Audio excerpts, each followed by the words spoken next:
どうもどうも、エミです。今回はパスオブエグザイル 2.0.5 で追加されたユニーククロスボウ食材を使ったタクティシャンのグレネードビルドを紹介します。このビルドを一言で言うなら、防御こそが最大の攻撃というタイプです。高アーマーと受け流しで敵陣に踏み込みながらグレネードを回して爆発のリズムを貯めていきます。そしてその高アーマーは守りだけでは終わりません。ディファイアンスバナーと屈折装甲を通して強い暴露にもつながります。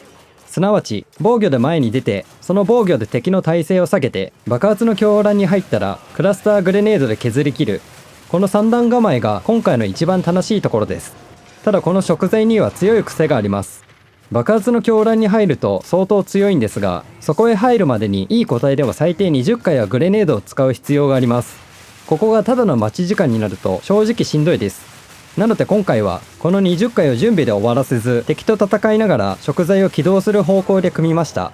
今回の内容はパスオブエグザイル 2.0.5 時点のものです。価格や相場、細かい最適解は変わる可能性がありますが、ビルドの考え方、食材の使い方、防御の作り方は参考になると思います。それでは早速行ってみましょう。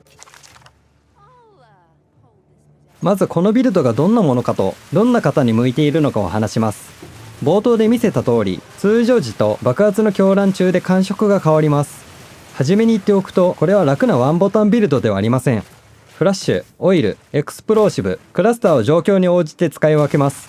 装備を整えたら全て解決するタイプではなく、自分で敵を止めて下準備をして狂乱に入ったタイミングで打ち切る、組み立てて戦うビルドです。グレネードを回す操作が好きな方、高防御で前に出るのが好きな方、テンプレ外でも実戦で使える構成を探している方には相当刺さると思います。逆にワンボタンで楽に周回したい方や常にフィーバー火力を出したい方には少々合いにくいです。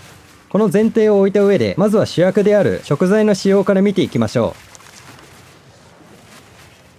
う。ここで主役のユニーククロスボウ食材の仕組みを確認していきます。食材はグレネードスキルを一定回数使うごとに爆発のリズムを1スタック獲得します。この必要回数にはロール幅があって2回または3回です。そして爆発のリズムが10スタックに到達すると全てのスタックを失って10秒間爆発の狂乱に入ります。つまり2回ロールなら最低20回、3回ロールなら最低30回グレネードを使う必要があります。今回は2回ロールの個体を推奨します。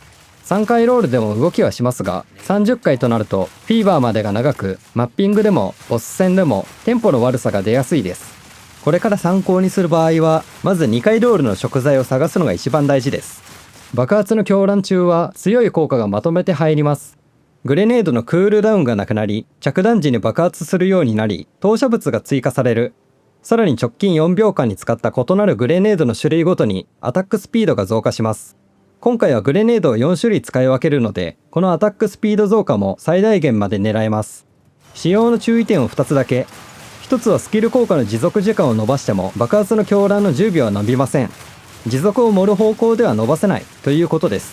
もう1つは食材を武器セットの両方に装備してもスタックのカウントはセットごとに分かれます。別々の食材で共通して貯めることはできないので、武器切り替えを考えている方は気をつけてください。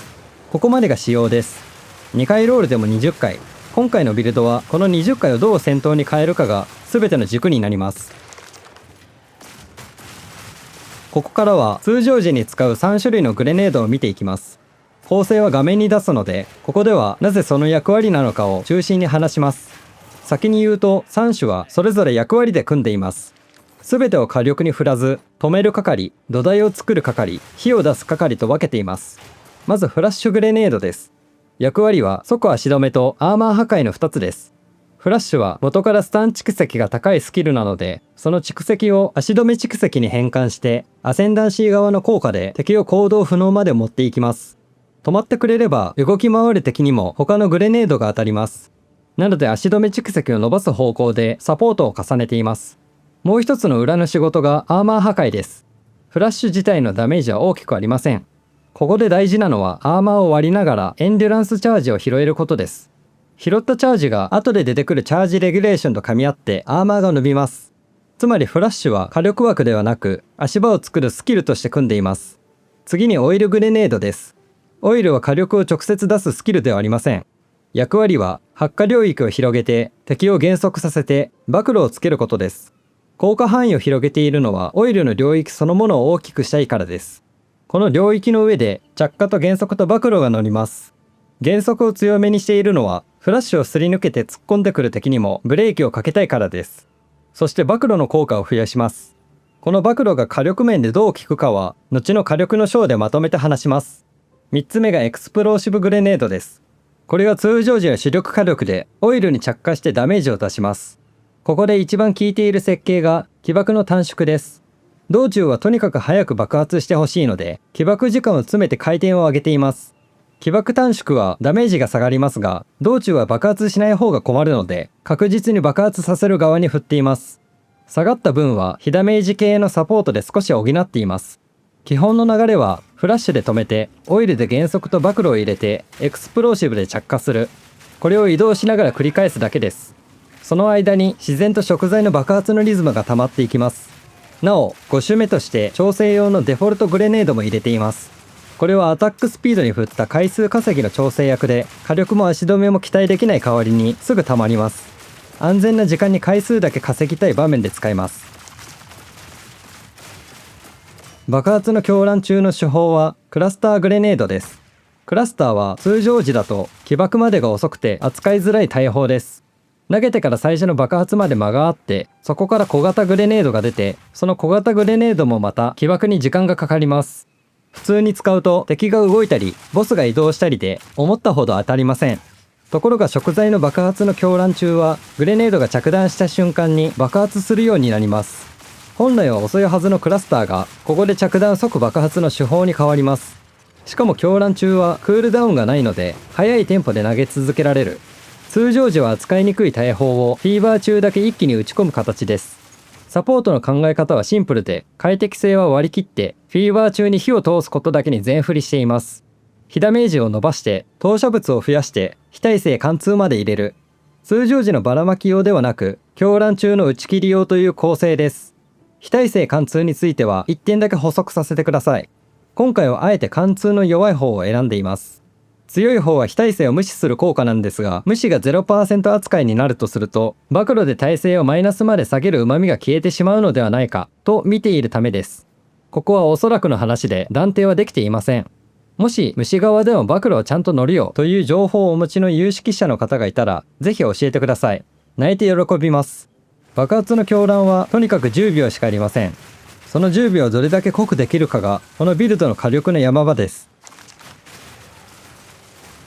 クラスターを連射しているだけに見えるかもしれませんが、裏側では非耐性貫通と暴露で非ダメージを通しやすくしています。まず非耐性貫通です。通常時のエクスプローシブより狂乱中のクラスターの方が貫通が高くなる構成にしています。具体的にはパッシブ上で 45% を取得して、クラスターにだけ非耐性貫通1のサポートジェムを挿して 75% の非耐性貫通にしています。そこに暴露が絡みます。練り歩き中ではオイルが暴露付与の担当、ボス戦や固めのパック処理ではディファイアンスバーナーと屈折走行で一気に強い暴露をつけます。屈折走行はアーマー1000につき 2% の暴露を付与して最大 80% まで伸びます。すなわちアーマー4万で暴露が上限に届くということです。この数字は次の防御の章でもう一度出てきます。暴露は敵のレアリティが高いほど効果が下がって特にユニークには半分になります。ただ今回は暴露効果増加をパッシブと兜のルーンで積んでいるのでユニーク相手でも実用的なところまで下げられます。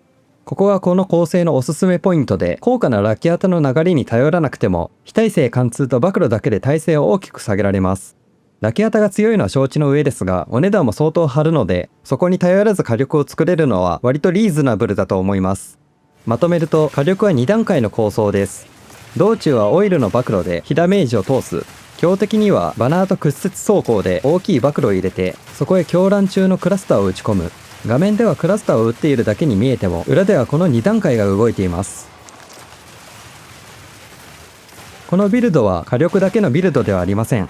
自分の中では防御こそが最大の攻撃という考え方で組んでいます。理由はシンプルです。食材は爆発の狂乱に入るまで最低20回グレネードを使いますが、この20回を逃げ回るだけで使うとテンポが悪くなります。逆に敵陣へ踏み込んでグレネードをぶっ放しながら戦えば準備時間そのものが戦闘になります。これが食材の20回問題への今回の答えです。そのためには前に出られるだけの防御が必要です。高アーマーで物理を受けて、そのアーマーを元素ダメージにも適用して受け流しで被ダメージを抑える。さらにゴアガードルで大きい物理ヒットの事故を抑えて、マナ受けでライフへの即時ダメージを分散して自動回復で小さい被弾を戻す。この辺りを重ねて踏み込める状態を作っています。そして大事なのが防御を盛るともう一つ得があることです。アーマーを盛ると屈折走行でその分の暴露をつけられます。すなわち防御を盛るほど攻めも強くなります。ではその防御を数字で見ていきます。アーマーなどの正確な値は画面の枠で見てください。ここでは3段階で上がっていく流れを掴んでもらえれば大丈夫です。まず A がデフォルト状態です。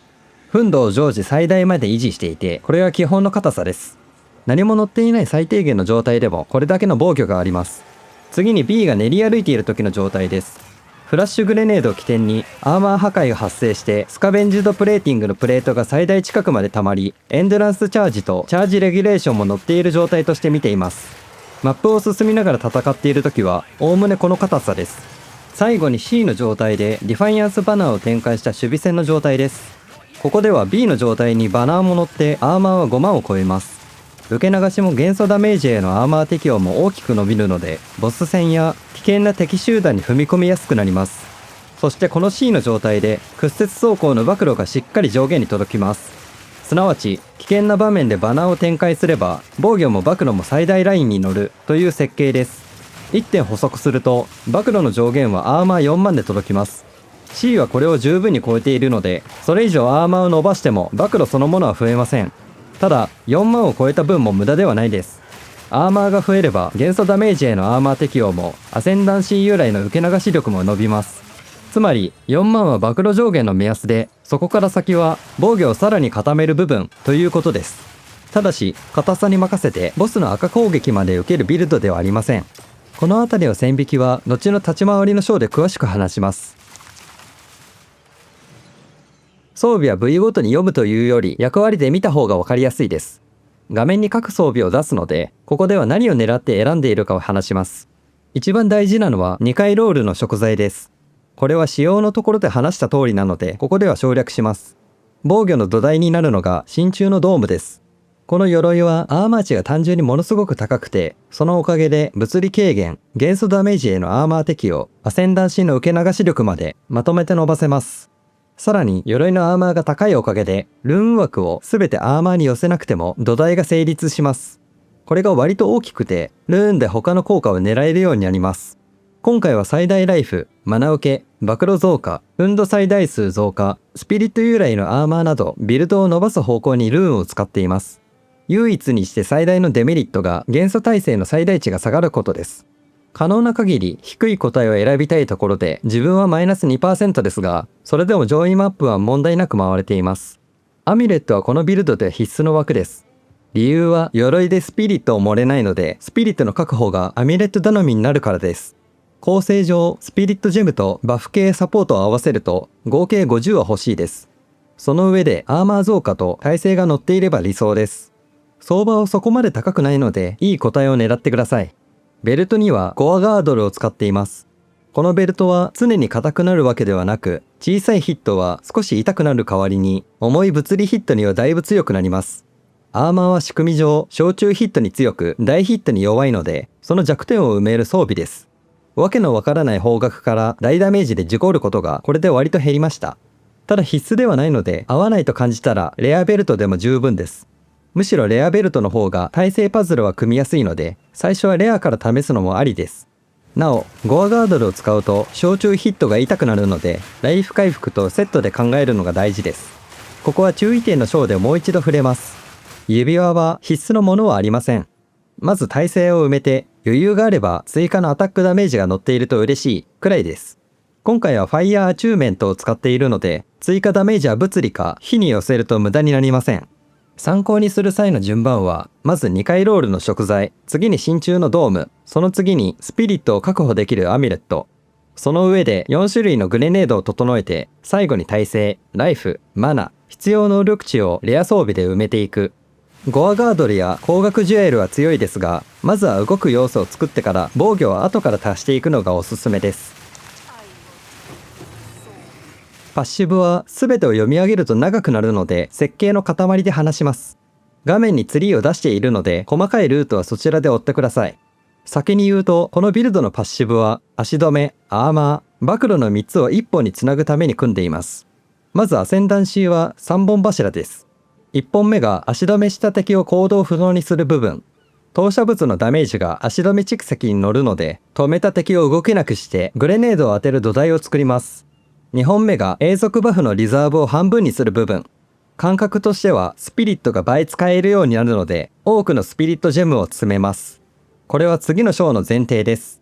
3本目がアーマーの一部を受け流し力に変える部分。アーマーを盛るほど受け流しも伸びる二重取りの起点です。キーストーンでは受け流しを幸運にするものを取っています。回避を不運にする代わりに受け流しを幸運にするキーストーンです。最初からアーマー単体の防具で固めているのは、回避を捨てて受け流しに寄せるこの選択のためです。すなわち防具選びの理由そのものがここに載っています。ノータブルで一番大事なのが足止めから火力までをつなぐ流れです。足止めと同時にアーマーを割る部分、そして完全アーマー破壊の効果を物理だけではなく非ダメージにも適用する部分。この2つが合わさると、止める、アーマーを割る、非ダメージが通るが1本の流れになります。グレネードの非ダメージを無駄なく通すための背骨です。アーマー増加系のノータブルも厚めに取っています。理由はこのビルドのアーマーが防御だけの数字ではないからです。盛ったアーマーは屈折走行の暴露にも受け流し力にも化けます。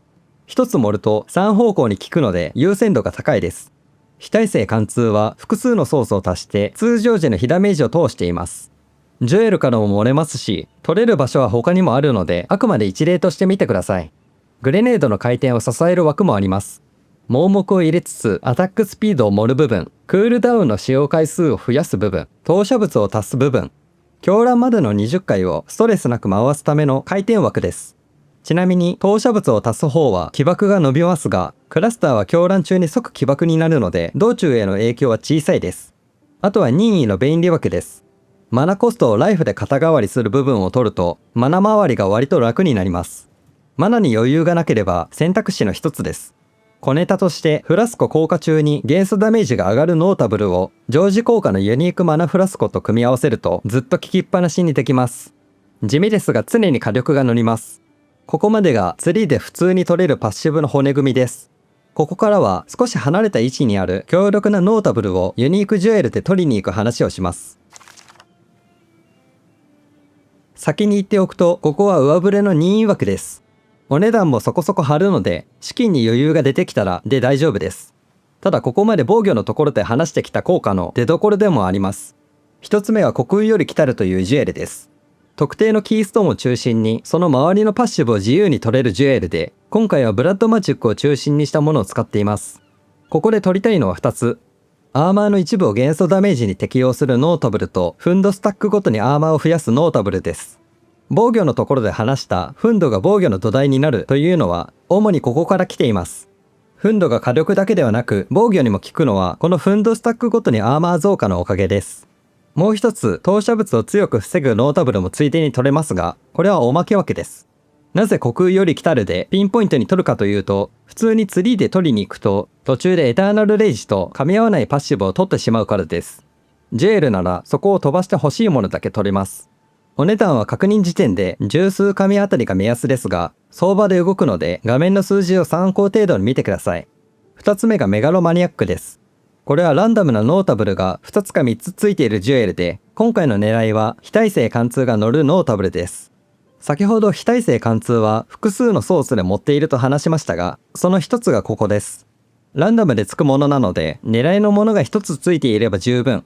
もう一つはおまけくらいの気持ちで探すのがおすすめです。そしてアミュレットのアノイントです。アノイントはアミュレットにノータブルを一つつけられるわけです。今回は発火領域の上で火力が乗るものを選んでいます。個人的な選び方のコツとしては、ツリー上で取りづらい位置のもので不要に使う素材が高くなりすぎないものを狙うとコスパがいいです。ここは素材さえあれば自由に選べる枠なので、ご自身の資金で決めてもらって大丈夫です。なお、井戸の心臓で追加非ダメージ獲得と暴露効果増加を持っていますが、こちらはなくても問題ないので、余裕があればお好みでくらいで考えてください。細かいルートは画面とテロップで終えるので、ここでは足止め、アーマー、暴露をつなぐためのパッシブという骨組みと、遠い効果はジュエルとアノイントで補うという2点を掴んでもらえれば問題ありません。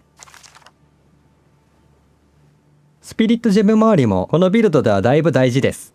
前提としてこれだけ詰めているのは前の章で話したリザーブ半減のおかげです。本来ならコストが重くて乗せきれない常時バフをまとめて盛れています。その上で主なものを役割で見ていきます。まずこのビルドの心臓がディファイアンスバナーです。またバナーにつける屈折走行がアーマーを暴露に変換してくれます。なのでできるだけ長く広く貼れるように持続を伸ばして範囲を広げてグローリーの消費も半額にしています。バナーは貼ったらとどまる必要があるので守備専用のスイッチという位置づけです。次にスカベンジドプレーティングです。完全アーマー破壊をするとプレートが溜まってアーマーが大きく上がるわけです。フラッシュのアーマー破壊と直結しているので戦っていれば自然と最大近くまでたまります。これが乗るとさっきの防御段階 B の硬さになります。レベルは14で問題ありません。筋力単体要求ですし、上げても増えるのはトゲダメージだけなので上げる意味が薄いです。エターナルレイジは憤怒を常時維持するための枠です。憤怒は1スタックでアタックダメージが 1% 上がる相当強いバフで、これが平常時の火力の土台になります。これもレベル14で据え置きで大丈夫です。チャージレギュレーションは2種類のチャージをまとめて活かす枠です。アーマー破壊で獲得するエンドランスチャージがアーマーに、足止めで獲得するフレンジーチャージがスキルスピードに化けます。どちらもこのビルドの動きから自然に出るので相性がいいです。これはどこに刺してもいいんですが、ここに発火対策のサポートも刺しています。正直このビルドで一番怖いのは大きい一撃よりも発火や出血、毒のドット系です。床が見えなくなって何が起きているかわからないまま削られるのが事故の元なので、発火の持続を切るように対策しています。最後がコンバットフレンジーで、フレンジーチャージの生成元です。チャージレギュレーションと合わせることでクラスターもエクスプローシブも投げる速度が上がります。ここにライフ回復やマナ自動回復のバフサポートも指していますが、同様にこれらもどこに指しても大丈夫です。空いた枠にぶち込んでおきましょう。ここでスピリットジェムのレベルについても一つ触れておきます。今回はディファイアンスバナー以外、基本的に最低レベルで揃えています。理由は要求能力値です。マーセナリーは筋力と器用さのハイブリッドなので、知性が特に不足しがちです。各ジェムの要求を整理すると、エターナルレイジとスカベンジとプレーティングは筋力単体要求、コンバットフレンジは器用さ単体要求、チャージレギュレーションは器用さと知性の両方が必要です。高レベルにするほど要求が上がるので、その分を能力値で補わないといけなくなります。ディファイアンスバナーだけ最高レベルでも大丈夫なのは、要求がマーセナリーと同じ筋力と器用さだからです。レベルを上げることの旨味も実はあまり大きくないです。チャージレギュレーションはチャージの上昇幅が少し増えますが、他はほぼ変わりません。すべての要求能力値から計算した最低運用ラインは筋力114、器用さ86、知性57です。ここを満たしておけば問題なく動きます。投げるテンポにも触れておきます。クラスターもエクスプローシブも平常時、フレンジーチャージあり、狂乱中と条件が乗るほど投げる速度が上がります。先ほども話した通り、爆発の狂乱は10秒しかないので、1回あたりの速度がそのまま火力になります。すなわち、食材の狂乱はクールダウンがなくなるだけではなく、異なるグレネードを回すことで投げる速度も上がる。ここに4種類を使い分ける意味があります。ここまでの話を実戦の動きに落とします。基本の流れは通常時のグレネードのところで話した通り、止めて、下準備して、燃やす。これを移動しながら繰り返すと自然に爆発のリズムが溜まって、狂乱に入ったらクラスターへ切り替えて一気に打ち込む。ここからが実戦のコツです。と言っても単純です。ボスやレア敵、アビスやエクスペディション、リチュアルなど狭いエリアに湧くコンテンツや危険な敵の集団、ボス戦では先にバナーを展開してから構えると安定します。このビルドは硬いですが、危ない攻撃を無視していいわけではありません。赤攻撃や分かりやすい大技は避ける。その上で通常攻撃や細かい被弾は受けながら攻め続けても大丈夫です。毎回綺麗に同じ順番でグレネードをループする必要はありません。敵が散っている時はエクスプローシブだけで処理してもいいですし、危ない敵がいる時はフラッシュを多めに投げてもいいです。ボス戦前であと少しで狂乱に入りそうな時はデフォルトグレネードで回数を稼いでから足止めで行動不能にしてクラスターを合わせるといった流れが効率がいいです。要は20回を空打ちにしないこと。戦いながら自然に食材を起動する。これが基本の立ち回りです。いいところを中心に話してきましたが、注意点をまとめていきます。まず、食材は2回ロール推奨。これは仕様の章で話した通り、3回だと狂乱まで30回かかって準備が重くなります。次に操作スキルが多いことです。フラッシュ、オイル、エクスプローシブ、クラスター、バナーまではいいとして、デフォルトグレネードでの調整も入れると6ボタン必要になります。1ボタンで完結するビルドではないので、手元が忙しいのが苦手な方には少し合わないかもしれません。赤攻撃を避けることも立ち回りの章で話した通りです。耐久は相当持っていて耐える時ももちろんありますが、この防御は攻めるための防御で危険な攻撃を受け続けるためのものではありません。ここから2つはまだ詳しく話していない注意点です。1つはマナドレイン系の敵です。マナ自動回復やマナ受けを使っているので、マナを吸われる状況では動きにくくなります。そういう時は距離を取って爆撃するか、いっそのこと敵の懐に入って速攻を決めるのも手です。状況で対応してください。もう一つは小ヒット対策です。装備のところで触れた通り、ゴアガードルは小中ヒットが痛くなるので、マナ受け、ライフ自動回復、最大ライフを軽視すると思ったより削られます。向いている人、向いていない人もまとめます。向いているのはグレネードが単純に好きな方、食べてから一気に爆発する流れが好きな方、テンプレ外の実用ビルドを探している方です。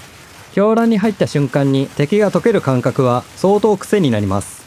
逆にワンボタンで楽に回したい方、常時フィーバー火力を求める方、赤攻撃まで受け切りたい方には向きません。あとこれは注意というか、すでに画面を見ていればわかることなんですが、爆発がかなりド派手なので、スペック要求は若干高いかもしれません。PC はともかく、プレイステーションでプレイされている方は、まあお気をつけください。今後の課題として、最大ライフと回復レートはもう少し伸ばしたいです。現状でも高アーマー、受け流し、ゴアガードル、マナ受けで割と戦えますが、ライフそのものはまだ伸ばせる余地があります。特に気になっているのが 0.5 から追加された指輪ベースのバイタリックリングです。これは最大ライフを増やす暗示モッドがある指輪なので、2つ採用しつつ体勢をきれいに整えられればヒットプールを伸ばせると思います。もう一つの方向としてバイオスタティックリングで元素耐性への最大値を補って真鍮のドームのデメリットを相殺する選択肢もあります。ただ現状は最大耐性が少し下がっていてもそこまで困っていないので、今のところは最大耐性を戻すより最大ライフを伸ばす方向の方がいいかなと思っています。ここは装備全体の耐性や手に入る指輪次第です。ここから先は最大ライフ、回復レート、指輪、ルーン、ジュエルで安定性を伸ばす段階だと思っています。というわけで今回はパスオブエグザイル2 0.5 で追加されたユニーククロスボウ食材を使った食材要塞タクティシャンを紹介しました。このビルドの核は食材の20回問題をただの準備時間にしないことです。通常時は3種のグレネードで戦いながらリズムを貯めて狂乱に入ったらクラスターで削り切る。この切り替わりが一番楽しいところです。防御面では真鍮のドームとゴアガードルを軸に高アーマーをそのまま暴露と受け流しに変えて敵陣に踏み込みやすくしています。ただし大技を避けて小中ヒットは受けながら進む。この感覚で使うと割と気持ちよく戦えると思います。今後の伸びしろは最大ライフと回復レートです。特に 0.5 で追加されたバイタティックリングでさらに安定しそうです。食材は癖の強い武器ですが、個人的には相当好きな武器です。貯めて貯めて狂乱に入った瞬間に敵が蒸発していく感じは本当に気持ちがいいです。マーセナリーでテンプレ外の実用ビルドを探している方、防御を攻撃に変えるビルドが好きな方はぜひ試してみてください。少しでもお役に立てたら幸いです。それではご視聴ありがとうございました。またね。